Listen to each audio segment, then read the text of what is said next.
আসসালামু আলাইকুম ফার্মার ভাই ও বন্ধুগণ। গত ভিডিওতে আমি আপনাদেরকে দেখিয়েছিলাম কিভাবে মালচিং করতে হয়। তো মালচিং করা ভিডিওটার পরে আমি আর তেমনভাবে ভিডিওর মধ্যে অ্যাক্টিভ ছিলাম না। তো ভাবলাম যে এভাবে ভিডিও না দিয়ে তো সময় পার করলে হবে না, নতুন নতুন ভিডিও দিতেই থাকতে হবে। নতুন অনেক আপডেট আছে। তো তার মধ্যে একটি আপডেট হচ্ছে যে আমরা শেষ পর্যন্ত আঙ্গুরের চারা কিনে ফেলেছি। তো আঙ্গুরের গাছ লাগানো আমার প্রায় 10-12 দিন মতো হয়ে গেল। আর দেখতে পাচ্ছেন আপনারা, এটা হচ্ছে চারা। আমি মোট 2টি গাছ লাগিয়েছি। এটি মূলত পরীক্ষামূলকভাবে আমি করার চেষ্টা করছি। পরীক্ষামূলকভাবে করার পরে যখন আমরা দেখব যে হ্যাঁ সব কিছু ঠিকঠাক আছে, তখন আমরা এটা এক্সপান্ড করার চিন্তা ভাবনা করব।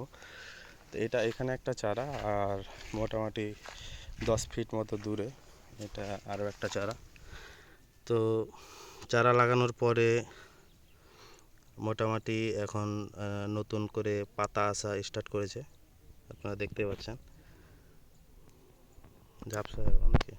হ্যাঁ, নতুন করে পাতা আসা অলরেডি শুরু হয়েছে। তো পাতাটা দেখতে খুব সুন্দর। তো মূলত আমার এই জাতটা হচ্ছে বাইকনুর জাত। হ্যাঁ, আমার এই জাতটা হচ্ছে বাইকনুর জাত।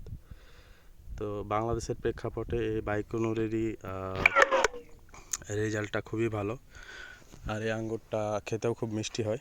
মূলত এটা আমার একটা কাটিমন বাগান, আর এই কাটিমন বাগানের পাশেই হচ্ছে আমি ছোট্ট পরিসরে মাত্র 2টা গাছই লাগিয়েছি, শুধুমাত্র রেজাল্টটা দেখার জন্য যে কি হয়। তো আশা করছি ভালো কিছুই হবে। আঙ্গুরটা মূলত এখন লাগিয়েছি, চারাটা লাগিয়েছি, আর আগামী মার্চ এপ্রিল মাসে ইনশাআল্লাহ ফলন হওয়া স্টার্ট করবে। তো এই আঙ্গুরে আমি কি করছি না করছি A to Z সম্পূর্ণ আপডেট আপনাদের জানাবো।